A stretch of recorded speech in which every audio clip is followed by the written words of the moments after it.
அக்னி பரீட்சை நிகழ்ச்சிக்கு வரவேற்கிறோம். நிகழ்ச்சியின் இந்த வார சிறப்பு விருந்தினர் வாய்ஸ் ஆஃப் காமன்ஸ் நிறுவனத்தின் நிறுவனர் திரு ஆதவ் அர்ஜுனா அவர்கள். வணக்கம். வணக்கம். ஒரு கட்சியில் சேர்ந்து மிக குறுகிய கால இடைவெளியில் இந்த கட்சியுடைய துணை பொதுச் செயலாளருங்கிற ஒரு முக்கிய அந்தஸ்துக்கு உயர்ந்து அதே குறுகிய கால இடைவெளியில் இடைநீக்கமும் 6 மாதத்திற்கு செய்யப்படுவோம் அப்படின்ற அந்த நிலையை நீங்கள் எதிர்பார்த்தீர்களா? இதை எதிர்பார்க்கல. பட் ஆனால் போன மாதமே நான் சொல்லியிருந்தேன் துணை பொதுச்செயலாளர் அந்த போஸ்டிங்லேருந்து என்னை ரிலீவ் பண்ணிடுங்க ஆக்சுவலாக. ஏன்னா நான் இங்கே வந்ததுக்கான நோக்கமே ஒரு கட்சியை என்னுடைய கடந்த காலங்களில் தேர்தல் பிரச்சாரத்தில் நான் இருந்திருக்கேன். ஒரு எதிர்கட்சியாக இருந்த ஒரு கட்சியில் ஒர்க் பண்ணி அது ஒரு ஆளுங்கட்சியாக இருந்த அந்த ஒரு டைமில் இருந்து ஒர்க் பண்ணும்போது சிறு வயசில் காந்தி அவர்களிட்ட மகாத்மா காந்தி கிட்டேருந்து ஒரே ஒரு விஷயத்தை கற்றுக்கிட்டேன். எந்த ஒரு கருத்தையும் பிரச்சாரமாக எப்படி உருவாக்கணுங்கிறத அவர் அவருடைய தன்னுடைய பதிவில் பண்ணிக்கிட்டே இருப்பார். அப்போ அந்த பிரச்சாரத்தை உருவாக்கிட்டு இங்கே வரும்பொழுது தலைவர்கிட்ட நான் பதிவு பண்ணும்பொழுது இங்கே வந்தது ஒரு பிரச்சாரத்தை உருவாக்க தான் நான் இங்கே வரேன். நான் ஆக்சுவலாக விடுதலை சிறுத்தைகளுக்கான ஒரு ஆட்சியிலும் பங்கு அதிகாரத்து பங்கான ஒரு பிரச்சாரத்தை உருவாக்குறதுக்கு இங்கே வரும்பொழுது அதுக்கான கேம்பெயின் ப்ரோக்ராம்ஸ் பண்ணும்பொழுது இங்கே கூட்டணிங்கிற ஒரு விஷயம் வரும்பொழுது என்னுடைய கருத்து சுதந்திரம் ஒரு நேரத்தில் டிபேட்டாக மாறும் பொழுது என்னை துணை பொதுச்செயலாளர்லேருந்து ரிலீவ் பண்ணிடுங்க, நான் ஒரு ஸ்ட்ராட்டஜிஸ்டாகவே இருந்துக்கிறேன், அதில் என்னுடைய சுதந்திரம் பாதிக்கப்படும் பொழுது அதுக்கு நீங்கள் ஒரு ஆன்சரபுளாக இருக்கீங்க, எல்லா கருத்துக்களும் நான் கூறிய எல்லா கருத்துக்களும் என்னுடைய கருத்துக்கள். நிறைய பேர் தலைவர் திருமாவளவன் சொல்லி நான் பேசுகிறேன் அப்படிலாம் கிடையவே கிடையாது. ஸோ எனக்கான பிரச்சாரம் தலித் மக்களுக்கான ஒரு பிரச்சாரமாக, இந்த கட்சிக்கான ஒரு பிரச்சாரமாகி ஆட்சியிலும் பங்கு அதிகாரம் பங்கக்கூடிய 26க்கான பிரச்சாரமாக தான் என்னோட இருந்துச்சு. இப்போ போன மாதமே நான் சொல்லிட்டேன். ஸோ என்னுடைய சுதந்திரத்துக்கு அப்பாற்பட்டு என்னால் செயல்பட முடியாது, உங்களுக்கு நெருக்கடிகள் வந்தால் என்னை ரிலீவ் பண்ணிடுங்கன்னு சொன்னேன். அதுக்கு இடையில் இந்த புக்ஸ் ஃபங்க்ஷன்ஸில் கடுமையான நெருக்கடிகளும் அழுத்தங்களும் இருந்ததுனால என்னுடைய கோபம் அந்த ஸ்டேஜில் வெளிப்பட்டுச்சு. ஜனநாயகத்திற்கு எதிரான ஒரு விஷயங்கள் செய்யும்போது என்னுடைய கோபம் நான் வெளிப்படுத்தினேன். அதையும் நான் பதிவு பண்ணேன்.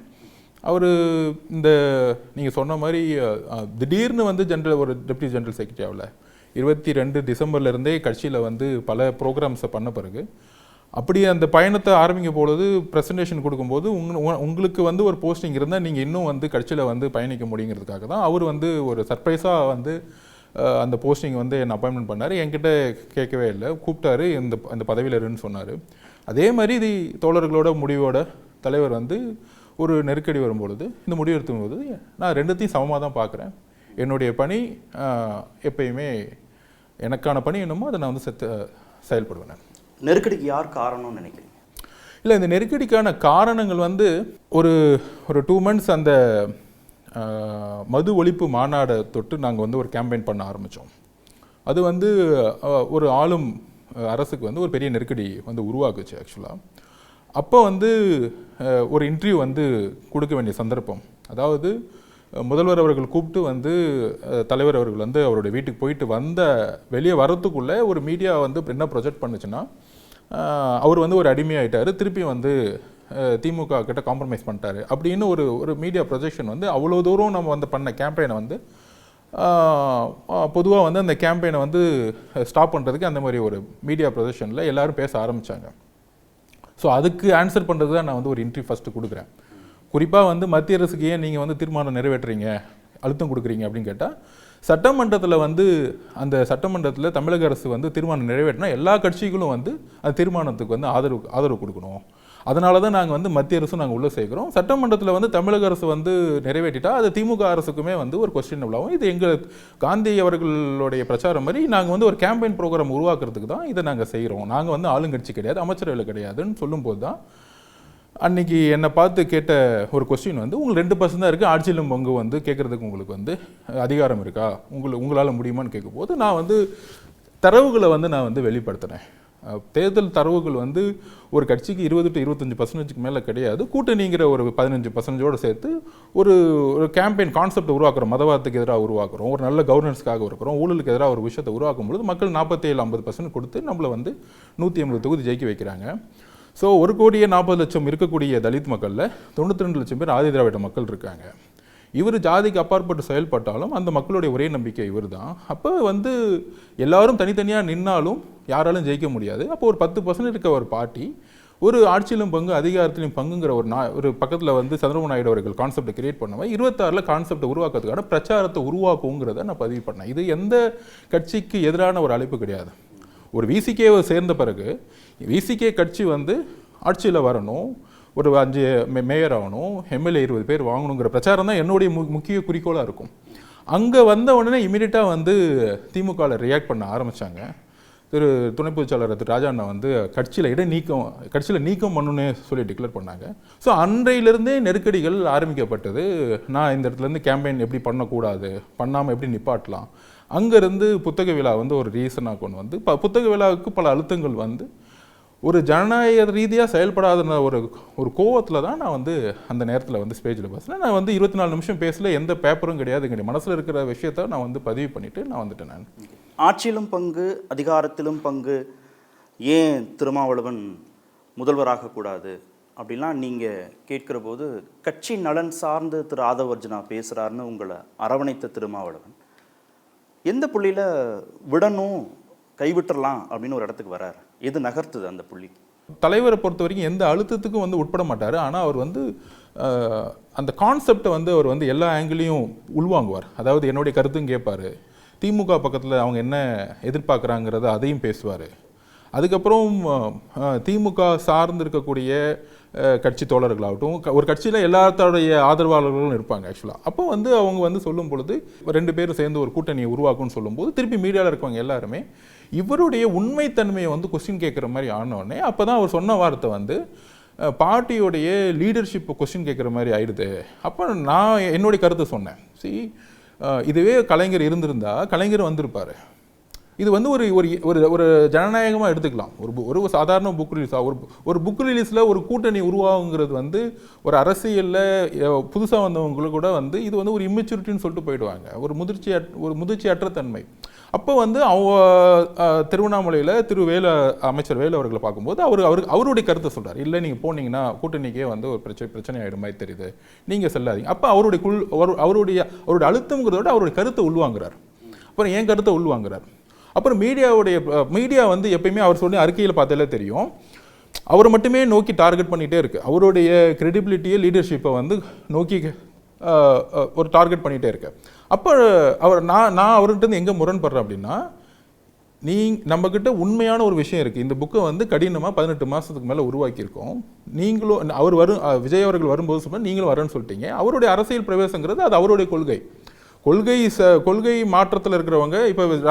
இப்போ வந்து ராஜ்நாத் சிங் அவர்கள் வந்தாங்க, அவர் வந்து நேராக வந்து கலைஞருடைய சமாதிக்கே போனார். பட் கொள்கை பகைவர்கள் தான். ஆனால் வந்து உள்ளே வரும்பொழுது ஓகே நம்ம தன்னுடைய தந்தை அவர்களுக்கு வந்து ஒரு மத்திய அமைச்சர் வரணும்னு நினைக்கும் போது அது வந்து ஒரு காமனான ஒரு ஈவெண்ட்டாக இருந்துச்சு. அதனால கொள்கையில் வந்து இவங்க வந்து பயணிக்கிறாங்க அப்படிங்கிற ஒரு கருத்தோட அந்த ஈவெண்ட் முடிஞ்சு. அந்த மாதிரி இந்த விஷயத்தை ஏன் எடுத்துக்கலங்கிற ஒரு நியாயமான ஒரு திருமாவளவனுக்கு வந்து ஊடகங்களும் திமுகவும் தான் அழுத்தம் கொடுத்தது, ஆதவர்ஜுனா அழுத்தம் கொடுக்கல. இல்லை, நான் எப்படி கொடுக்க முடியும்? அதில் என்னோட தலைவர்கிட்ட நீங்கள் வந்தால் நல்லா இருக்குன்னு தான் சொல்ல முடியும், நான் அழுத்தம் கொடுக்க முடியாது. அவருக்கான நீங்கள் வரணுங்கிறத நெருக்கடிகள் அப்படின்றத, திருமாவளவனுக்கான நெருக்கடிகள் அப்படிங்கிறத வந்து திமுகவும் ஊடகங்களும் கொடுத்ததாக நினைக்கிறீங்களா?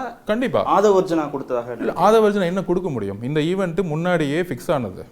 சகோதரர் விஜய் அவர்கள் இந்த ஈவெண்ட்டை தன்னுடைய கல்வி நிகழ்ச்சிகள் வந்து அந்த ஸ்காலர்ஷிப் ப்ரோக்ராம் பண்ணும்போதே விகடன் வந்து அப்பயே ஃபிக்ஸ் பண்ணி இவர்கிட்ட தகவல் சொல்லி 2 பேருமே அக்செப்ட் பண்ண ஒரு விஷயம். இது புதுசாக கட்சி ஆரம்பித்த பிறகு எல்லோரும் ஒரு புனைகதைகள் பேசுகிற மாதிரி கட்சி ஆரம்பித்த பிறகு விஜய் அவர்களை நம்ம வந்து வாலண்டியராக கூட்டிகிட்டு வந்து அவரை ரிலீஸ் பண்ண வச்சு நோக்கமே அன்றைக்கு வந்து மாண்புமிகு முதலமைச்சரை கூப்பிட்டோம், அவருக்கு டேட் இல்லைன்னு சொல்லிட்டாங்க. அதுக்கப்புறம் ராகுல் காந்தி அவர்களை வந்து அழைக்க பார்த்தோம். ஆனால் எலெக்ஷன் டியூட்டியில் அவர் பயங்கர பிஸியாக இருந்தார். அப்போ வந்து அவருடைய கல்வியோடைய மாணவர்களுக்கு வந்து ஸ்காலர்ஷிப் ப்ரோக்ராம்னா அம்பேத்கர் அவரை பற்றி அவர் வந்து எக்ஸ்பிளைன் பண்ணும்பொழுது ஒரு தலித் சார்ந்த தலைவர் இல்லாமல் ஒரு பொது நீரோட்டத்தில் இருக்க ஒரு பெரிய ஒரு ஹீரோ, ஒரு கரிஷ்மாட்டி இருக்க லீடரை வந்து அம்பேத்கர் கொள்கையை பற்றி பேசினா இது வந்து பொது தளத்திற்கு போகுங்கிற ஒரே கான்செப்ட் தான் என்னுடைய கான்செப்ட், விகடனுடைய கான்செப்டும் தலைவர் திருமாவளவனுடைய புரிதலும் அதுதான். ஆமாம், இது பண்ணால் இன்னும் நல்லா இருக்கும், மாசாக இருக்கும். பெரியார் இந்த நூல் வெளியீட்டு விழாவில் திரு விஜய் கலந்து கொள்கிறார்னு தெரிந்த பிறகும் திருமாவளவன் ஒத்துக்கொண்டார். ஆமாம், அது ஃபர்ஸ்டே அவர் ஒத்துக்கிட்டார். அதாவது கட்சி ஆரம்பிக்க போகிறதுக்கு 3 மாதத்துக்கு முன்னாடியே அவர் ஒத்துக்கிட்டார் ஆக்சுவலாக. ஸோ 2 பேரும் ஒத்துக்கிட்டார். ஆனால் ஒரு நெரேட்டிவ் வந்து செட் ஆகுது. இவர் வந்து கூட்டணி போவார், இவர் வந்து நிறைய சீட்டுக்காக மாறுறாரு. ஆனால் திருமாவளவனுடைய ஸ்டேட்மெண்ட் என்ன அப்படின்னா, என்னை ஒரு கருவியாக கொண்டு தமிழக அரசியல் களத்தில் அரசியல் எதிரிகள் காய் நகர்த்த பார்க்கிறார்கள் என்பதை அறிந்த பின்னர் அதற்கு எவ்வாறு இடம் கொடுக்க முடியும் அப்படின்னு ஒரு 8 பக்கத்துக்கான விளக்கத்தில் அவர் குறிப்பிடுகிறார். அப்போது ஏதோ ஒரு அரசியல் சூழ்ச்சி இந்த புத்தக வெளியீட்டு விழா மூலமாக நடப்பதாக அவர் உணர்ந்து கொண்டதன் அடிப்படையில் தானே அதை புறக்கணிக்கிறாரு. நீங்கள் இந்த ஸ்டேட்மெண்ட் வரதுக்கு ஒரு வாரத்துக்கு முன்னாடி டைம்ஸ் ஆஃப் இந்தியாவில் ஒரு பேட்டி கொடுத்துருப்பார். அதில் வந்து தெளிவாக சொல்லியிருப்பாரு, இந்த புக் ரிலீஸ் போகிறதுனால என்ன பிரச்சனை ஆக போகுது, அந்த மெச்சூரிட்டினஸ் வந்து எனக்கு இருக்குது. ஸோ அதனால் போகிறத பற்றி நான் யோசிச்சுட்டு இருக்கேன். இதனால் வந்து என்ன பெரிய அரசியல் மாற்றங்கள் வரப்போகுதுங்கிறது தான் அவருடைய பதிவு ஆக்சுவலாக. ஸோ அவர் வந்து மென்டலி ரெடி ஆகிறார் ஆக்சுவலாக. போகிறதுனால என்ன வரப்போகுது, போகலன்னா தான் போனால் என்ன ஆகும். அதாவது நீங்கள் இப்படி யோசிச்சு பாருங்களேன், தலைவர் திருமாவளவனும் விஜய் அவர்களும் இருக்கும்போது நான் ஸ்டேஜில் பேச வேண்டிய அவசியம் இருக்குமா? ஒரு புத்தக விழாவில் எல்லாத்துக்குமே ஒரு பேசிக் ஒரு டீசென்சி தெரியும். ஒரு புக்கில் எப்படி வந்து ஒரு மரியாதையாக எப்படி நடந்துக்கணும்னு தெரியும். விஜய் அவர்கள் இருந்தாலும் அரசியல் பேச போகிறதில்ல, அம்பேத்கருடைய புக்கை வந்து பேசிட்டு போகிறார். அண்ணன் வந்தாலும் என்ன மாதிரியான விஷயங்களை பேசணும், கொள்கைகளை பேசியிருக்க போகிறார். நான் அமைதியாக இந்த உருவாக்கத்தை வந்து பேசிட்டு போயிருப்பேன். ஸோ எனக்கான அழுத்தம் தான் என்னுடைய பேச்சுக்கான வெளிப்பாடை தவிர, தலைவர் அவர்களை பொறுத்த வரைக்கும் அவருடைய கிரெடிபிலிட்டியை வந்து மீடியா பெர்ஸ்பெக்டிவ்ல வந்து கொஸ்டின் கேட்க ஆரம்பிச்சு. என்ன உங்களுக்கான அழுத்தம்? திருமாவளவன் உங்களுக்கு அனுமதி கொடுக்குறாரு, நிகழ்ச்சியில் போய் நீங்கள் கலந்துக்கங்கன்னு சொல்கிறாரு, நீங்கள் தான் ஏற்பாடு பண்ணுறீங்கிறதையும் அவர் சொல்கிறாரு, கவனமாக பேசுங்கள்னு நான் அறிவுறுத்தினேன்னு அவர் சொல்கிறாரு. நீங்கள் ஏன் திமுக அழுத்தத்தை பொருட்படுத்துறீங்க? உங்கள் கட்சியின் தலைவர் உங்களுக்கு பங்கேற்பதற்கு அனுமதி கொடுத்த பிறகு நீங்கள் ஏன் திமுக அழுத்தத்தை பொருட்படுத்துறீங்க? அதாவது நான் திருப்பி பதிவு பண்ணுறேன், இந்த புக்கை உருவாக்க ஒரு சிந்தனை வரும்பொழுது அவரும் நானும் பல டிஸ்கஷனில் அவரை நோக்கி அவர் கையால், இப்போ உங்களுக்கு ஒரு தந்தை இருந்தால் தந்தை வரணும்னு நினைக்க மாட்டீங்களா? இப்போ உங்கள் கல்யாணத்துக்கு உங்கள் தந்தையை கூப்பிட்றீங்க, வரலன்னா யார் வர வேணான்னு சொல்லுவாங்களோ அவங்க மேலே உனக்கு கோவம் திரும்பாதா? இயற்கையாக திரும்பக்கூடிய ஒரு விஷயம் தான் அது. அப்போ என்னுடைய தாட் என்னன்னா, ஒரு ஜனநாயகமான ஒரு குறைச்சு திருமாவளவனை மதிப்பிடுற மாதிரி ஆயிடும். அப்படி கிடையாது. ஒரு 25 ஆண்டு காலத்திற்கு மேலாக, 1/4 நூற்றாண்டுக்கு மேலாக தமிழக அரசியலில் கூர்ந்து கவனிக்கப்படக்கூடிய ஒரு முக்கியமான ஒரு தலைவர் ஒரு கூட்டணி அழுத்தத்தின் அடிப்படையில் ஒரு முடிவை எடுக்கிறாரு. அவர் இதே மாதிரியான ஒரு அரசியல் சூழ்ச்சி நடக்குதுன்னு ஒரு கருத்தையும் வெளிப்படுத்துகிறாருங்கிறதுக்கு பிறகும் நீங்கள் அவர் சுய சிந்தனையோடு முடிவெடுக்கலைன்னு சொல்கிறது வந்து சரியாக இருக்குமா? நீங்கள் சொல்கிறது வந்து இப்போ எல்லாரும் பேசக்கூடிய ஒரு கிரிட்டிக்ஸ். நீங்கள் திரும்ப ஸ்டேட்மெண்ட்டுக்கு நான் பேசுகிறேன். இப்போ நீங்கள் சொன்ன வார்த்தைகள் எல்லாமே பொதுவாகவே தலைவர் திருமாவளவனை விமர்சிக்கக்கூடியவங்க பேசிகிட்டு இருக்காங்க. அவர் ஏன் சுய சிந்தனையில் எடுக்கலை அப்படின்றா. அவர் வந்து சுய சிந்தனையிலேருந்து முடிவெடுக்கணும்னு நான் சொல்லலை. என்னுடைய புரிதல் என்னென்னா, அவருக்கு வந்து தான் ஒரு இடத்துல இருக்கிறோம், அந்த இடத்துல இருக்கும் பொழுது அந்த இடத்துல நான் உண்மையாக இல்லைங்கிற ஒரு விஷயத்த வந்து நாளைக்கு வந்து பதிவு ஆயிடுங்கிற ஒரு விஷயத்த வந்து அவர் உள்வாங்கிறார். ஏன்னா ஒரு 4 இடத்துலையும் பேசுகிறார். திமுகவுடைய ஒரு அழுத்தம்னு சொல்கிற திமுக என்ன நினைக்குதுன்னு அவர் கேட்டுக்கிறார். அதுக்கப்புறம் மீடியாவுடைய பெர்ஸ்பெக்டிவ்லையும் பார்க்குறார். அதுக்கப்புறம் மீடியா என் கருத்தையும் கேட்குறாரு. என் கருத்தையும் ஒரு 3 மணி நேரம் அவர்கிட்ட பேசுகிறேன். இல்லைன்னு அவங்க அப்படி நினச்சாலும் நீங்கள் பதிவு பண்ணுங்கள், நம்ம வந்து இதில் பியூர்லி அரசியலே இருக்காது, நான் எதுவும் பேச போகிறதில்ல, நீங்கள் கொள்கைகளை பற்றி பேசுவோம், அவரும் பேசுவார், விகடனும் அதான் சொல்லியிருக்கேன், விஜய் அவர்களும் வந்து புக்கை பற்றி தான் பேச போகிறான்னு சொல்லியிருக்கோம் அப்படின்னு வந்து என்னுடைய போராட்டத்தை நான் வந்து உள்வாங்குறேன்.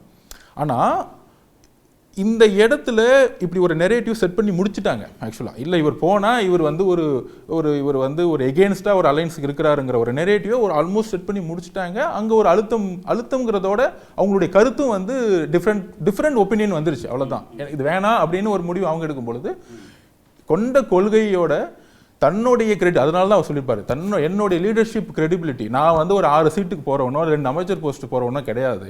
என்னுடைய குறிக்கோள் வந்து ஒரு ஐடியாலஜிக்கல் வாரை தான் நான் பண்ணிட்டு இருக்கேன். அப்போ இந்த ஐடியாலஜிக்கல் வாருக்கே ஒரு கொஸ்டின், இந்த கூட்டணிங்கிறது நான் உருவாக்குனது. அப்போது வந்து ஒரு கொள்கைக்கான ஒரு உருவாக்கம் பண்ணும் பொழுது அதுக்கே ஒரு சின்ன கலங்கம் ஏற்பட்டாலும் இருக்கக்கூடாது அப்படிங்கிறது தான் 2 நாளுக்கு முன்னாடி என்கிட்ட பதிவு பண்ணுறாரு. என்னுடைய முரண்பாடு என்னென்னா, அப்படி எப்படி கூட்டணி உடையிற அளவுக்கு இது நடக்க போகுது. அப்போ யார் வேணான்னு சொன்னாங்களோ இயற்கையாகவே எனக்கு ஒரு கோபம் வரும். ஏன்னா அது ஜனநாயகத்துக்கு அப்பாற்பட்டது. நீங்கள் வந்து போயிட்டு வாங்க, இதனால என்ன இருக்க போகுது, நம்மளாம் எப்பயும் ஒன்றா இருக்க போகிறோம் அப்படின்னு கடந்துட்டு போயிருக்கலாம். அப்போ ஒரு அந்த ஒரு நெருக்கடியான சுச்சுவேஷனை உருவாக்கும் போது ஒரு நியாயமான என்னோட கோவம், அப்போ தான் வந்து ஜனநாயகத்திற்கு அப்பாற்பட்டு செயல்படும் பொழுது எனக்கான கோவத்தை நான் பதிவு பண்ணேன். இந்த கோவம் வந்து ஆட்சியிலும் பங்கு அதிகாரம் பங்குன்னு கேட்ட விஷயத்திலிருந்து என்னை நீக்கணும்னு சொல்லும் பொழுது கடுமையான அழுத்தங்கள் வந்து அந்த பக்கத்தில் கொடுத்துட்டே இருக்காங்க. ஆனால் வந்து அவர் வந்து இல்லை நீங்கள் ஜனநாயகபூர்வமாக பேசுகிறீங்க, எனக்கு வந்து அவங்க கூப்பிட்டு சொன்னாங்க, ஆனாலும் நான் வந்து அவர் ஜனநாயகத்துக்கு தான் பேசுகிறேன், அந்த ஸ்பேஸ் எனக்கு கொடுத்துட்டே இருக்கிறார். இதில் என்னுடைய கோவத்தை தான் வந்து திருப்பி வந்து மீடியா, அதாவது எந்த அடிப்படையில் நீங்கள் திரு விஜய கருத்தியல் தலைவர் அப்படின்னு அந்த கருத்தியல் தலைவராக உருவாக வேண்டும் நான் சொன்னேன். நீங்கள் நல்லா படிச்சு பாருங்க, நல்லா நான் பேசினது பாருங்க. அந்த மேடையில் சகோதரர் விஜய் அவர்களை வச்சுக்கிட்டு தலித் முதலமைச்சர் ஆகணும்னு சொன்னேன் நான். ரெண்டாவது சொன்னேன் கருத்தியல் தலைவர் தான் முதலமைச்சர் ஆகணும்னு சொன்னேன் வரக்கூடிய தேர்தல்களில். மூணாவது சொன்னேன் நீங்கள் கருத்தியல் தலைவராக உருவாகணும்னு சொல்கிறேன், உருவாகிட்டு இருக்கீங்க, உருவாகணும்னு சொன்னேன். ஸோ நாங்கள் நினைக்கிற கொள்கையை அவருக்கு வந்து பதிவு பண்ணுறேன் அந்த இடத்துல, அந்த மேடையில். ஏன்னா அவர் எந்த மாதிரி செயல்பட போகிறாரு, அவருடைய பயணம் என்ன, அவர் என்ன ஃபீல்டுக்கு வர போகிறாரு, அவருடைய ஒரு மேடையிலே சொல்லிட்டார் யார் தன்னை ஃபாலோ பண்ணுறாங்கன்னு. அப்போ நான் வந்து இந்த இடத்துல நான் கனெக்ட் பண்ணுறேன். என் தலைவர் வரல, ஒரு தலித், அப்போ தான் அவர் சொன்னார் ஆட்சியிலும் பங்கு அதிகாரம் பங்குன்னு சொல்லும்போது நாங்கள் சொன்ன கொள்கையை நீங்கள் சொன்னீங்க, அதை நான் வரவேற்கிறேன்னு சொன்னேன். இல்லை, திரு விஜய் அம்பேத்கர் குறித்து பேசியதற்கு பிறகு தான் அமைச்சர்கள் அம்பேத்கர் சிலைக்கு மாலை அணிவிக்கிறார்கள், இதெல்லாம் நடந்திருக்கு அப்படின்னு நீங்கள் சொல்கிறீங்க. தமிழ்நாட்டு அரசியலை நீங்களும் கூர்ந்து கவனிச்சுட்டு இருக்கீங்க பல வருடங்களாக. திரு விஜய் அம்பேத்கர் குறித்து பேசியதற்கு பிறகு தான் அம்பேத்கர் சிலைக்கு அமைச்சர்கள் மாலை அணிவிக்கிறாங்களா? அதாவது நான் திருப்பி பதிவு பண்ணுறேன், அதாவது பெரியார் அவர்களோட கொள்கையும் அம்பேத்கர் கொள்கையும் நான் கனெக்ட் பண்ணணும்னு நினைக்கிறேன். பொதுவாக பெரியார் அவர்களோட கொள்கையை வந்து நம்ம எப்பயுமே வந்து ஜென்ரலாக எல்லா பக்கமும் சேர்த்துக்கிட்டே இருப்போம் ஒரு அரசு. அம்பேத்கர் அவர்களுடைய கொள்கையை வந்து அரசு வந்து பெருசாக வந்து கையில் எடுத்து சில தினங்கள் மட்டும்தான் அதை ஃபாலோ பண்ணும். அப்போ நான் பார்த்த வந்து அரசியலில் எந்த நினைவு தினத்திலையுமே எல்லா ஒரு அமைச்சர்களும், அது நான் எந்த ஆட்சியும் நான் சொல்லிடுறேன், எல்லா அமைச்சர்களும் ஒரு மாலை போட்டு புரட்சியாளர் அம்பேத்கர் நான் சொல்லி நான் பார்த்ததில்லை. நீங்கள் தரவுகள் இருந்தால் நீங்கள் எனக்கு காமிங்க, அப்போ நான் வாபஸ் வாங்கிறேன். ஸோ அன்னைக்கு வந்து அந்த புக் ரிலீஸ் வந்து ஒரு அம்பேத்கருடைய கையை வந்து அவர் எடுக்கும் பொழுது அந்த புக்கு ரிலீஸுக்கான ஒரு வெற்றி வந்து அன்றைக்கு தமிழக அரசு வந்து எப்பயும் இல்லாதபடி அன்றைக்கி சிறப்பாக வந்து பல அவார்ட் ஃபங்க்ஷன் நடந்துச்சு. ஆக்சுவலாக அதாவது பல அவங்களுக்கு தலித் மக்களுக்கான ஒரு ப்ரோக்ராம்ஸ் வச்சு நடத்தினாங்க. எந்த வருஷமும் இல்லாமல் அந்த வருஷம் வந்து நடத்தினாங்க. தலைவர் திருமாவளவனே சொன்னார் இது முதல் முறையாக இருக்குது இது நடத்துறது. அப்போ தான் சொன்னேன் இது நம்மளுக்கான பிரச்சாரத்துக்கான வெற்றின்னு சொன்னேன். தவறாக சொல்ல, இது ஒரு நல்ல விஷயம். உங்களுக்கு தெரிந்திருக்கும், 1972 சென்னை வியாசர்பாடியில் அம்பேத்கர் கலைக்கல்லூரி தொடங்கப்படுது. 1989 அம்பேத்கர் சட்டக்கல்லூரி தொடங்கப்படுது. 2000 ஆண்டு சென்னை அடையாறில் அம்பேத்கருக்கு மணிமண்டபம் நிறுவப்படுது. 1990 அவருடைய நூற்றாண்டை ஒட்டி நீண்ட நெடிய கொண்டாட்டங்களை தமிழ்நாடு அரசு இங்கே ஏற்பாடு பண்ணுறாங்க. அம்பேத்கர் தொழில் முன்னோடி திட்டம்னே தனியாக செயல்படுத்துகிறாங்க. அம்பேத்கரை முன்னிலைப்படுத்தி இங்கே கல்வி நிறுவனங்களாக இருக்கட்டும், இல்லை தொழில் திட்டங்களாக இருக்கட்டும், தொடர்ந்து முன்னிலைப்படுத்திட்டு தான் இருக்காங்க. ஆனால் திரு விஜய் அம்பேத்கர் குறித்து பேசின பிறகும், அவர் கட் அவுட் வச்ச பிறகு தான் அம்பேத்கரை அரசு கொண்டு போய் சேர்க்குது மக்கள்கிட்ட அப்படின்றது வந்து ஒரு அடிப்படை தரவுகள் இல்லாத ஒரு வாதமாக தெரியலையா? சரி, ஓகே, நான் உங்கள்கிட்ட கேட்குறேன், அதான் நான் உங்கள்கிட்டே பதிவு பண்ணுறேன். இந்த கடந்த போன வருஷம் 2 வருஷம் 3 வருஷத்துக்கு முன்னாடி என்ன நிகழ்ச்சிகள் வந்து நினைவு நாளுக்கு நடத்தினாங்கிறது உங்களுடைய நியூஸ் சேனல்லே இருக்கும். என்ன மாதிரி வந்து அந்த விழாவை வந்து எடுத்து பண்ணாங்கிறத நீங்கள் பாருங்கள். நீங்கள் அதில் என்ன முரண்பாடு இருக்குன்னு நான் சொல்கிறது வந்து எந்த அளவுக்கு கேட்டு பாருங்கள். நீங்கள் சொல்கிறீங்களே லா காலேஜ் பண்ணாங்க, எல்லாம் பண்ணாங்க, இந்தியாவிலேயே முதல் முறையாக பண்ணாங்க. ஓகே, நான் என்னுடைய தரவுகளை சொல்கிறேன். கிட்டத்தட்ட 1,40,00,000 தலித் மக்களில் இன்றைக்கி கிட்டத்தட்ட 22-23 ஸ்லம்ஸில் வாழ்ந்துக்கிட்டு இருக்காங்க. அதோடைய வாழ்வு உரிமைக்கான போராட்டத்தை நீங்கள் வந்து தயவு செஞ்சு உங்களுடைய இன்டர்வியூவில் போய் உங்களுடைய சேனல்ஸே அனுப்பிச்சி விடுங்க. அந்த இடத்துல ஒரு ப்ராப்பரான ஒரு வாட்டர் டேங்க் இருக்காது, ஒரு கழிப்பறை இருக்காது.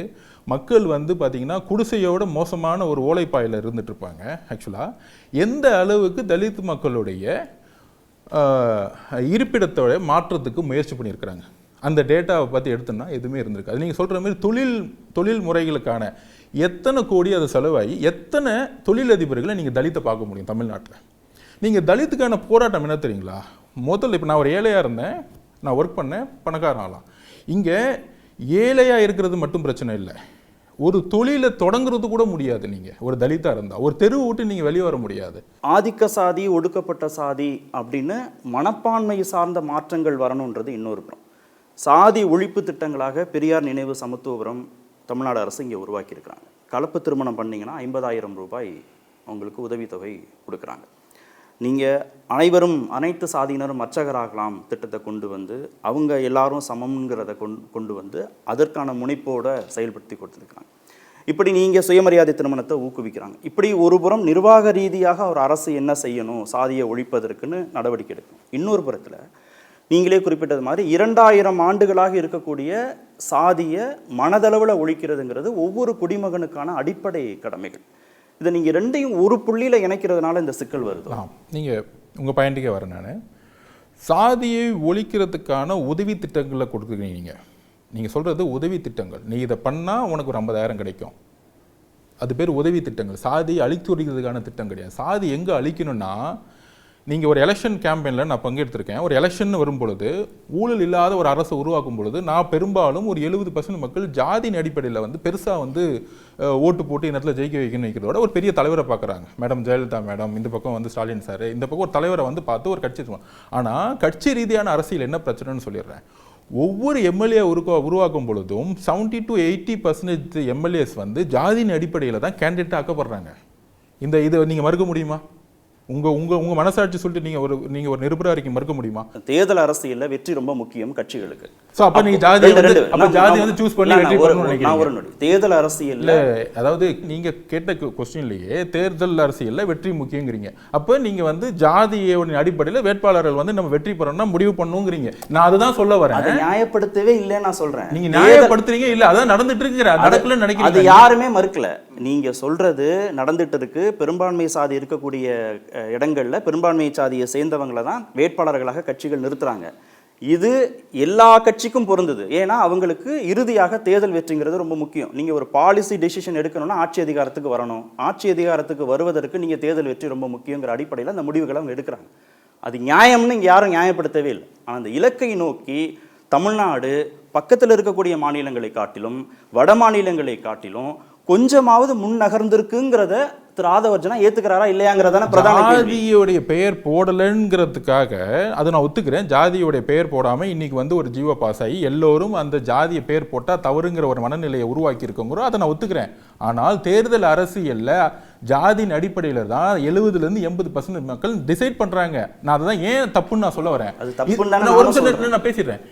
இதுக்காக தான் ஆட்சியிலும் பங்கு அதிகாரத்தில் பங்குங்கிற குரல் கொடுக்கிறோம். இதுக்காக தான் ஒரு கூட்டணி அமைச்சரவை உருவாகணும். கம்யூனிஸ்ட் தோழர்களாக இருக்கட்டும், காங்கிரஸ் தோழர்களாக இருக்கட்டும், இல்லை விசிகே தோழராக இருக்கட்டும், அமைச்சர்கள் பங்கு பெறும் பொழுது ஒரு கான்செப்டை கிரியேட் பண்ணலாம். அந்த ஒன் பார்ட்டி சிஸ்டத்தை வந்து பிரேக் பண்ணும் பொழுது, ஏன்னா உங்களுக்கு 25% இருக்கு, இந்த பக்கம் 15% இருக்கு. எதிர்காலத்தில் நம்ம வந்து ஒரு சேர்ந்து ஒரு அமைச்சரை உருவாக்கும் பொழுது இப்போ ஃபார் எக்ஸாம்பிள் அண்ணன் திருமாவளவன் வந்து ஒரு அந்த 10% ஏற்ற மாதிரி ஒரு முதலமைச்சராக ஓகே திமுகவே ஒரு முதலமைச்சரை உருவாக்குறாங்கன்னு வச்சுக்கோங்க. இவர் துணை முதலமைச்சர் இருக்கார். இவர் இருந்த ஜாதியை ஒழிக்கிறதுக்கான என்ன ஸ்கீம்ஸோ அதை கடுமையாக போராட மாட்டாரா?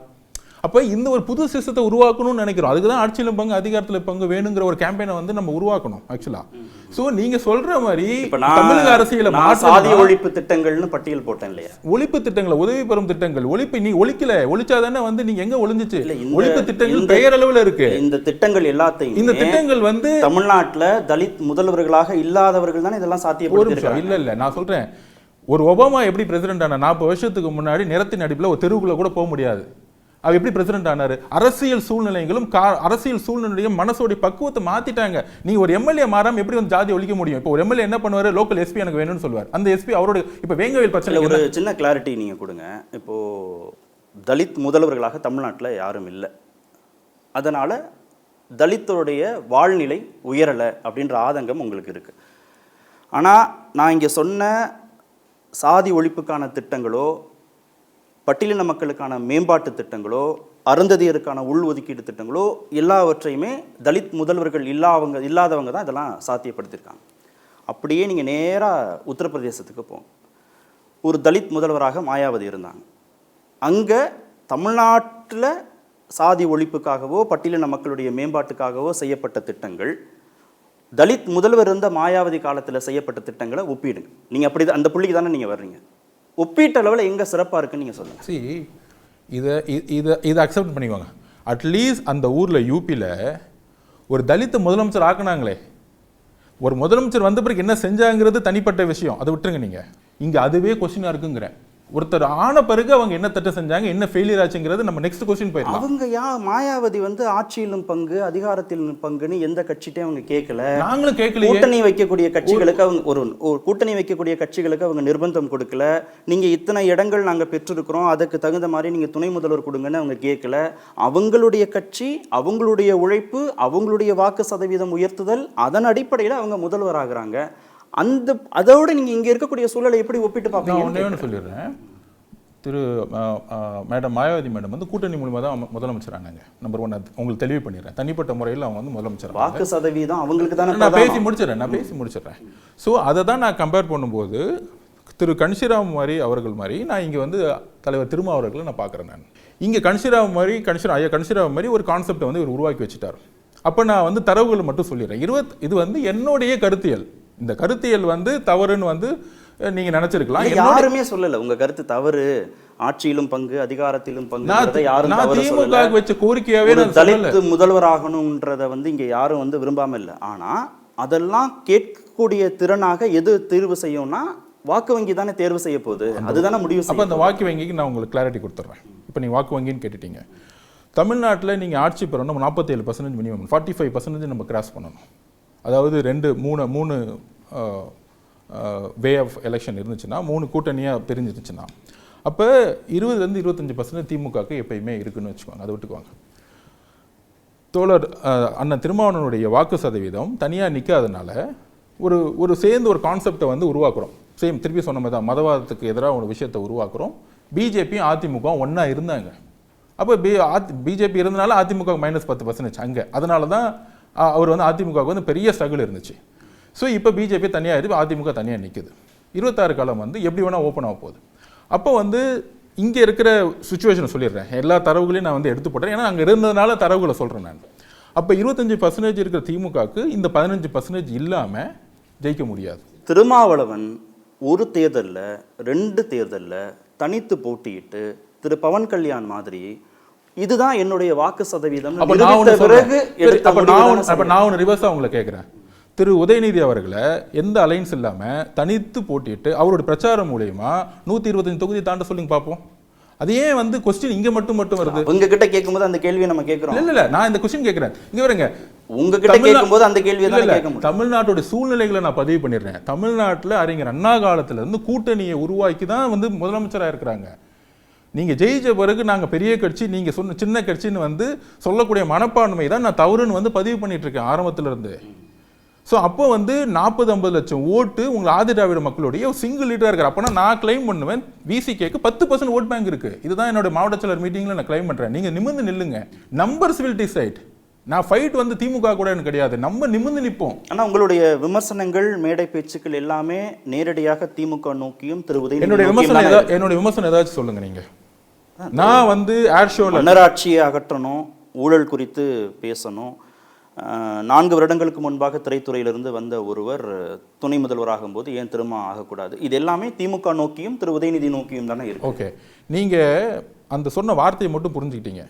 அந்த என்கிட்ட கேள்வி கேட்டவங்க ரொம்ப ரொம்ப சிம்பிளா, உங்களுக்கு 2% தானே இருக்கு, அவர்லாம் வந்து துணை முதலமைச்சர் ஆமான்னு என்னை பார்த்து வந்து என்ன டீக்ரேட் பண்ற மாதிரி ஒரு கொஸ்டின் கேட்குறாங்க. அவங்க என்ன கேள்வி கேட்டாங்க. அப்போ நான் சொல்றேன் 2% யாருக்குங்க இருக்கு? ஏங்க அந்த உளவியல் நீங்க, அதான் நான் மீடியா பத்தி கேட்குறேன், அந்த உளவியல் நீ கட்டமைக்கவே மாட்டீங்களா? அதோட சரி 4 வருஷத்துக்கு முன்னாடி சொல்றாரு, இப்போ வந்து முதலமைச்சர் சொல்ல ஏன் வந்து சகோதரர் விஜய் அதுக்கு ரியாக்ட் பண்ணல? அப்போ இப்போ தெரியுதா உங்களுக்கு, இது வந்து ஒரு கருத்தியலாக கூட இருக்கலாம், கடந்துட்டு போயிருக்கலாம். ஏன் அடுத்த நாள் ராஜா வந்து ரியாக்ட் பண்ணணும்? ஆமா சரி அவர் வந்துட்டு போனாரு, ஏங்க நான் வந்து ஆமாங்க 4 வருஷம் இருந்தேன், நான் மக்களுக்காக சேவை செய்யறேன், கடந்துட்டு போலாமே. அதே ஒரு விமர்சனமா நீங்க பார்க்கணும். அந்த கட்சியை தானே ஆட்சி பொறுப்புக்கு கொண்டு வருவதற்கு திரு ஆதவர்ஜனா வேலை செஞ்சாரு. கண்டிப்பா உங்களுக்கு நோக்கி கேட்கறாங்க. கண்டிப்பா அது மன்னராட்சி. நான் அதை சொல்றேன். 2014 40 தோல்வி அடைந்த போது உருவாக்கின ஒரு குழுல நான் போறேன். மாபெரும் வெற்றி பெற்று 40 ஜெயிச்ச அதிமுக நான் போல. அங்கே வேலை பார்க்க போகும்போது அன்னைக்கு இருக்கிற குழு நான் ஒர்க் பண்ண போகும்போது ஒரு ஐடியாலஜிக்கலா ஒரு 7 வருஷம் எதிர்கட்சி மனப்பான்மையில் என்னென்னலாம் ஒரு அரசு தவறு செய்தோ அதெல்லாம் எடுத்து நாங்கள் கேம்பெயின் பண்ணிக்கிட்டே இருக்கிறோம்.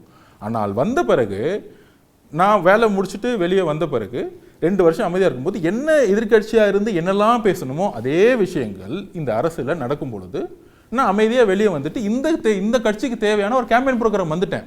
அப்போ என்னுடைய உளவியல் நான் அவர்கிட்ட தலைவர்கிட்ட சொன்னேன். என்னோட உளவியல் என்னன்னா, நான் எதிர்க்கட்சியாக இருக்கும்போது என்னெல்லாம் ஸ்டேட்மெண்ட் கொடுத்தோமோ அதே விஷயங்கள் இது திமுக எதிராக தமிழக அரசு செய்யக்கூடிய தவறுகளை நான் சுட்டி காமிக்க வேண்டிய பொறுப்பு ஜனநாயக கடமை எனக்கு இருக்கு. ஒரு அரசியல்வாதியா எதுக்கு வரும்? ஒரு அரசு செய்யக்கூடிய தவறுகள் சுட்டி காமிக்க தான் வரும். இல்ல இப்படி சுட்டி காமிச்சா நான் ஒண்ணு இப்படி யோசிச்சு பாருங்களேன். இந்த கட்சியில நான் இல்ல ஒரு நிமிஷம், இந்த கட்சியில நான் எந்த வேலையும் செய்யாம திமுக மீதான விமர்சனங்களை திருமாவளவன் வைக்கிறார். வேங்கை வயல் விவகாரத்தில் வைக்கிறாரு, ஆம்ஸ்டாங் கொலை விஷயத்தில் அவர் வைக்கிறாரு, கள்ளக்குறிச்சி விசச்சாராய மரணத்தில் வைக்கிறாரு, அரசுக்கு எதிராக போராட்டங்கள்லாம் நடத்துகிறாங்க. அப்போ திருமாவளவனை அரசாங்கம் கூட்டணியில் இருந்தாலும் அவங்க எதிர்ப்பை புரிஞ்சுக்கிறாங்க, விமர்சனங்களை புரிந்து கொள்கிறார்கள். ஆனால் நீங்கள் வைக்கக்கூடிய விமர்சனங்கள் தனிமனித விமர்சனங்களாக மாறும்போது அவங்களுக்கு சிக்கல் வருது சார். அதாவது நீங்கள் இன்னைக்கு பெரியார் உயிரோடு இருந்தால் அவர் எப்படி விமர்சனம் பண்ணியிருப்பார்? எந்த அளவு விமர்சனம் பண்ணியிருப்பார்? நீங்கள் பெரியார் தப்புன்னு சொல்லிட முடியுமா? விமர்சனங்கள் தனிப்பட்ட முறையில் இருக்கக்கூடாது, கருத்தியல் ரீதியாக இருக்கலாம். நான் உருவாக்குனது எல்லாமே கருத்து. நான் இது வரைக்கும் யார் நீங்கள் இப்போ கூட நீங்கள் பேரை சொன்னீங்க, சரி, நான் வேற யாரை கூட சொல்லியிருக்கலாமே. ஏன் வாழ்ன்ற நீங்க உள்ள வரணும்? ஏன் நீங்களே நான் யார் பேரையும், அதாவது நீங்க சொல்ற இடத்துல இது வரைக்கும் நான் யார் பேரையும் குறிப்பிட்டது கிடையாது. நான் கருத்தியலை உருவாக்கிட்டு இருக்கேன். ஒரு அரசை ஆள வேண்டும் என்றால் பாலிசி மேக்கிங்கை பற்றி தெரியணும், மக்களுடைய கடினமான வாழ்க்கையை பற்றி தெரியணும், விவசாயிகளுடைய பிரச்சனைகளை தெரியணும். விவசாயிகளுக்கு இன்னும் மினிமம் சப்போர்ட் பிரைஸ் இன்னும் கொடுக்கல, இன்னும் அரிசிக்கு சரியான விலை கிடைக்கல, ரோட்ல போட்டுட்டு இருக்காங்க. இந்த உணர்வுகளை புரியக்கூடிய ஒரு பிரச்சனைகள் அடிப்படையிலேயே ஒரு தலைவர் உருவாகணும் நான் நினைக்கிறேன். அது தவிர இதெல்லாம் திரு விஜய் புரிந்து கொண்டு முழுவதுமாக அரசியல்ல கரை சேர்ந்தவராக அவர் களத்துக்கு வந்திருக்கிறாரு நீங்க நம்புறீங்க? நான் ஒண்ணே சொல்றேன். விஜய் அவர்கள் ஒரு புக் ரிலீஸ்ல சந்திக்கிறோம், பேசுறோம். திரு விஜய் அவர்களை மேடையில் வைத்துக்கொண்டு ஒரு விசிகே தொண்டனாக தலித் அவர்கள் முதலமைச்சர் ஆகணும்னு நான் பேசினேன், கருத்தியல் தலைவர் முதலமைச்சர் ஆகணும்னு சொன்னேன். என்னுடைய உரையை நல்லா படிச்சு பாருங்க. விஜய் களத்துக்கு வரணும், களத்துக்கு வரது நல்லது, மக்களை போய் சந்திக்கணும். நீங்க சொன்னதான் கேட்கிறேன். களத்துக்கு வாங்க, மக்களை சந்திங்க, வேங்கவேல் பிரச்சனைக்கு. அந்த மேடை அம்பேத்கருக்கானது, அம்பேத்கர் நூல் வெளியீட்டு விழா. நீங்கள் அம்பேத்கர் இந்த சமூகத்திற்கு என்ன பண்றான்னு ஒரு வார்த்தை கூட நீங்க பேசவே இல்லை. அம்பேத்கரை புகழ்ந்து பேசல, திருமாவளவனை புகழ்ந்து பேசல. முழுவதுமாக திமுக எதிர்ப்பு, விஜய் ஆதரவுன்ற ஒரு நிலைப்பாட்டில் தான் அந்த பேச்சு 25 நிமிடங்கள் இருந்ததை புரிந்து கொள்ள. ஒரு நிமிஷம், அம்பேத்கருடைய பேசிக் கொள்கை என்னன்னு சொல்லுங்க. நான் பேசின உரையில அவருடைய கருத்துக்கள் சொல்றதுக்கு அங்க நிறைய பேர் இருக்காங்க. அவருடைய கருத்துக்கள் அடிப்படையில் என்ன நடந்துட்டு இருக்குன்னு சொல்றதுக்கான ஒரு மேடை எனக்கு. நீங்க என்ன சொன்னீங்கன்னு சொல்லுங்க. நான் என்ன சொல்ல வரேன், அம்பேத்கர் சொன்னதாக நான் இத சொன்னேன். 25 நிமிட பேச்சுன்றதை ஒன்னு சொல்றேன். நான் திருப்பி பேசுறேன். வேங்கவயல் பிரச்சனை, நீர் பிரச்சனை, இதே அம்பேத்கருடைய ஃபர்ஸ்ட் போராட்டம் நீர் பிரச்சனை போராட்டம் தான். அங்கதான் நான் கனெக்ட் பண்றேன். ஏன் வேங்கவயல் பிரச்சனை இங்க சரி செய்ய முடியல?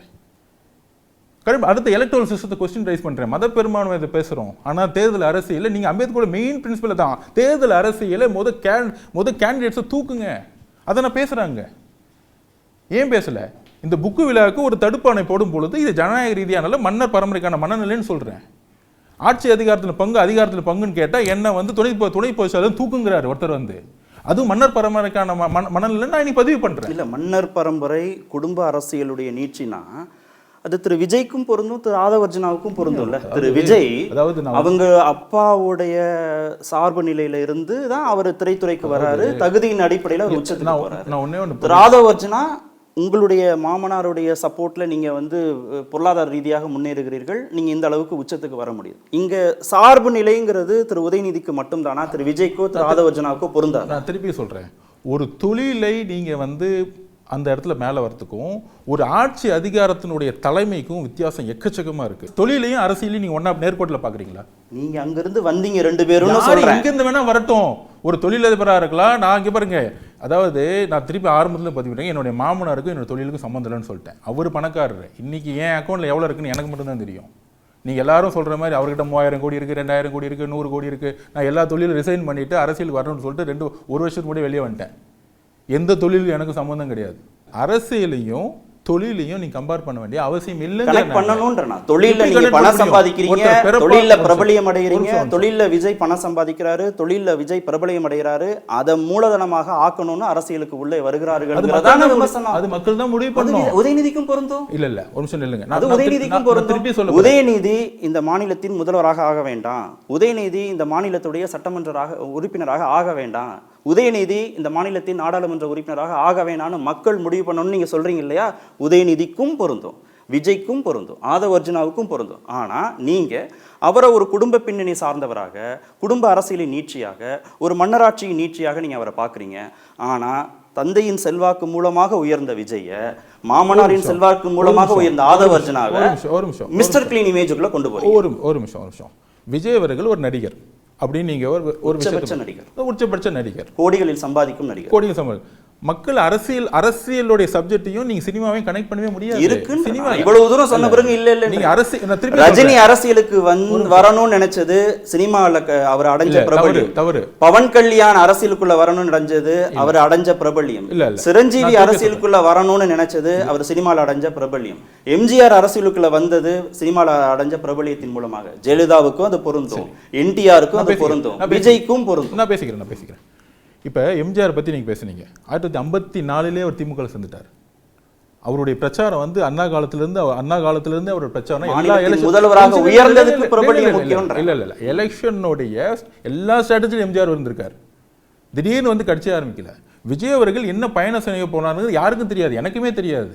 அவருடைய பிரபலம் அரசியல் உதவ போதா, இல்லை அவருடைய பிரபலம் எலெக்ஷன் ஸ்ட்ராட்டஜியில் உதவ போதா, இல்லை மக்கள் ஒரு முதலமைச்சர் ஆக்குறாங்களா, இல்லை எந்த கருத்தியல் தலைவர் உருவாவாங்கிறது யாருக்கும் தெரியாது. உதயநிதிக்கு கொடுக்க மாட்டேன்றீங்க. நான் யாரை பத்தியுமே சொல்லலையே. நீங்க முடிவு பண்றீங்க. நான் ஒன்னு சொல்றது கேளுங்க. நீங்க 4 வருடங்களுக்கு முன்பு திரைத்துறையில் இருந்து வந்த ஒருவர் துணை முதல்வர் ஆகலாமான்னு கேள்வி கேட்கிற போது 4 மாதங்களுக்கு முன்பாக வந்த ஒருவர் முதல்வர் ஆகலாங்கிறத எப்படி வெளிப்படையாக பட்டவர்த்தனமாக ஒரு மேடையில ஆதவால பேச முடியுது? நான் யாருமே முதலமைச்சர் சொல்லவே இல்லையீங்க.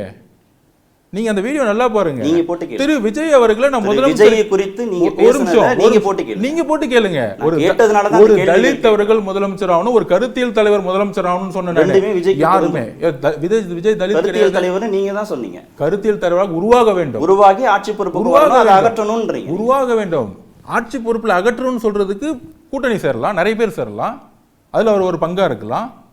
ஒரு காமனான ஒரு ஜனநாயகத்தை உருவாக்குறதுக்கு நம்ம உருவாக்கலாம். இதுல என்ன தவறு இருக்கு? உங்களுடைய அறிவை, உங்களுடைய தகுதியை குறைத்து மதிப்பிட்டு இந்த கேள்வி இல்லை. ஆனா திரு உதயநிதிக்கு இருக்கிற பிரிவிலேஜ் தான் திரு விஜய்க்கும் இருக்கு. திரு உதயநிதி திரு விஜய்க்கு இருக்கிற பிரிவிலேஜ் தான் திரு ஆதவுக்கும் இருக்கு. அந்த பிரிவிலேஜ் இல்லைன்னு சொல்ல முடியாது. அவர்களையும் எல்லாமே டிஃபரெண்ட் லைஃப் ஸ்டைல். நீங்க நான் ஒரு வறுமையிலிருந்து வந்து ஒரு விளையாட்டு வீரனா வந்து என்னோட லைஃப் ஸ்டைல் வேற, எனக்கு ஒரு வாய்ப்பு, அதாவது ஒரு குடும்பத்தில் வந்து நான் மேரேஜ் பண்ணியிருக்கேன், நான் டிக்ளேர் பண்றேன் எனக்கு அதுக்கு சம்மந்தம் இல்லைன்னு சொல்லிட்டு ஒரு தொழில் ரீதியாக சம்மந்தம் இல்லாம இழுக்க முடியும். இப்ப உங்களோட தம்பி தொழில் பண்றாரு, 100 கோடி வச்சிருக்காரு, உங்களுக்கு காசு கொடுத்துருவாரா? கேட்குறேன், உங்களுக்கு காசு கொடுத்தா நீ எதுக்கு வேலை பார்க்கணும்? நீங்க கொடுத்துருவாரா? ஒவ்வொருத்தருக்கும் ஒரு எண்ணம். நான் பிஜேபி வந்து கடுமையாக போராடும் பொழுது அவருக்கு நெருக்கடியும் போது குடும்ப ரீதியாக என்ன சொல்றாங்க, நீ பண்ணாதான்னு சொல்றாங்க. அன்னையிலேருந்து நான் விலகிட்டேன். எனக்கும் என்னுடைய அரசியல் வாழ்க்கைக்கும் அன்னைக்கும் அவருக்கு இன்னைக்கும் கருத்து வேறுபாடு ஹெவியா இருக்கு. நான் பேசுறது சொல்றதுதான் நீங்க சரியா புரிஞ்சுக்கல. ஒரு நிமிஷம் நான் சொல்லிடுறேன். திரு மார்ட்டினுக்கும் திரு ஆதவுக்கும் அரசியல் ரீதியாக கருத்து வேறுபாடு இருக்குன்னு நீங்க சொல்றீங்க. இங்க நான் தொடர்புபடுத்த வேண்டியது முக்கிய பொருளாதார ரீதியா அவர் எனக்கு எந்த ஹெல்ப் பண்ண வேண்டிய அவசியம் இல்லை. எனக்கு ஹெல்ப் பண்ணல. அரசியல் ரீதியா எனக்கு என்ன பண்ணணும்? அப்படி பண்ணிருந்தா நான் திமுகலயே சீட்டு வாங்கிட்டு அன்னைக்கே நான் வந்து நேரம் எம்பியா டெல்லியில போய் உட்காந்துட்டு இருப்பேன். நீங்க தெளிவா புரிஞ்சுக்குவாங்க. இது என்னுடைய வாழ்க்கையை ஒவ்வொரு நிமிஷம் கொடுத்தா எல்லா என்ன பேச விடுங்க.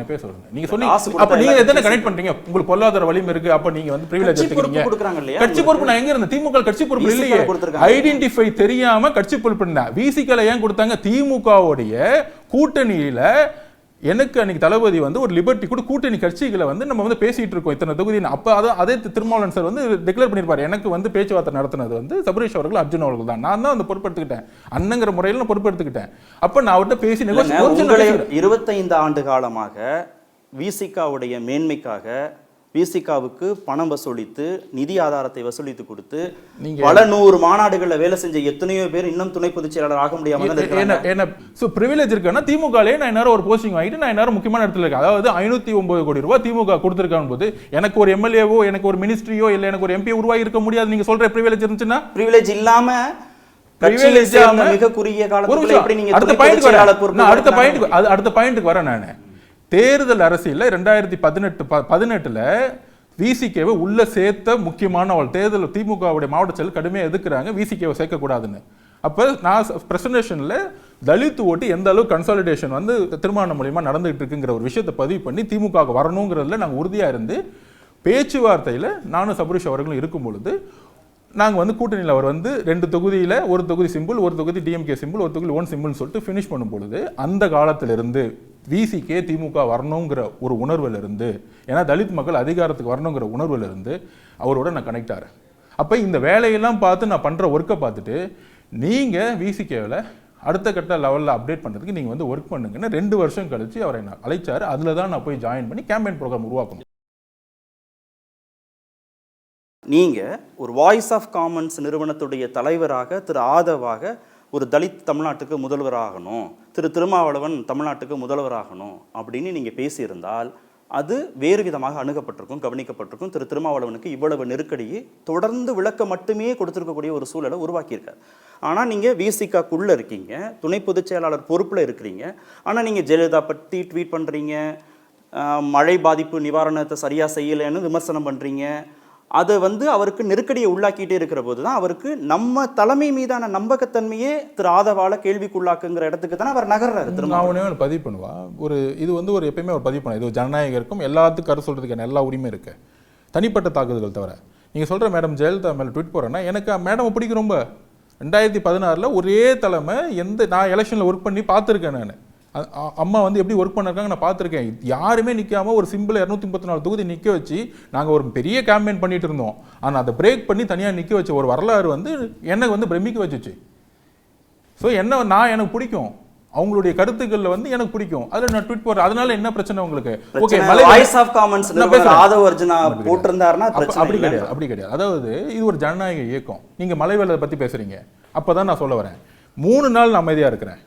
அங்கே இருக்கிற மாவட்ட செயலர்லேருந்து எனக்கு கால் வருது, ரோட்டில் நிற்கிறாங்க 3 நாள் சாப்பாடு இல்லை. நான் ஒரு லாரியை அனுப்புகிறேன். நான் வந்து சும்மா ட்வீட் பண்ணல, ஒரு லாரியை சாப்பாட்டுக்கு அனுப்புகிறேன். நான் உடனே பேக் பண்ணி அனுப்புகிறேன். அப்போ நான் ஒடிசா கவர்மெண்ட்டை கம்பேர் பண்ணுறேன். என்ன பண்ணுவாங்க, 4 டிஸ்ட்ரிக்டில் பிரச்சனை, ஒரு கால் சென்டர் போடுவாங்க, உதவி மையத்தை போடுவாங்க. இப்போ நீங்கள் வந்து அரிசியை ஒரு லாரி அனுப்புறேன்னு நினச்சிக்கோங்க. அந்த கால் சென்டர் ஃபோன் பண்ணி லாரி அனுப்பிச்சிட்டா போதும். அந்தந்த இடத்துக்கு எங்கே தேவை இருக்கோ, எங்கே ஒன்று இருக்கோ அது கவர்மெண்ட் வந்து கனெக்ட் பண்ணும். ஆனால் இங்கே கனெக்ட் பண்ணல. அப்போ தான் ஒரு சாப்பாடு கூட கிடைக்காம அழுதுட்டு இருக்கும்போது 20 பூத்துக்கு ஒரு அமைச்சரை இறக்கி நம்ம வந்து ஒர்க் செய்யும் பொழுது ஏன் வந்து இந்த மாதிரி ஒரு பேரிட காலங்களில் நம்ம ஒர்க் செய்ய மாட்டேங்கிறோம்? ஒரு 20 அமைச்சரை தூக்கி 50 ஊராட்சிக்கு நீங்கள் பார்த்துக்கோங்க அப்படின்னு ஒரு மெக்கானிசத்தை பண்ணியிருக்கலாமே. தமிழகம் முழுவதும் 30 மாவட்டங்களும் மயல் புல வேலைன்னா ஒன்றும் மழை புயல் வேலைன்னா பிரச்சனை இல்லை. 4 மாவட்டங்களில் மித்த மெக்கானிசத்தை நம்ம இறக்கலாம்.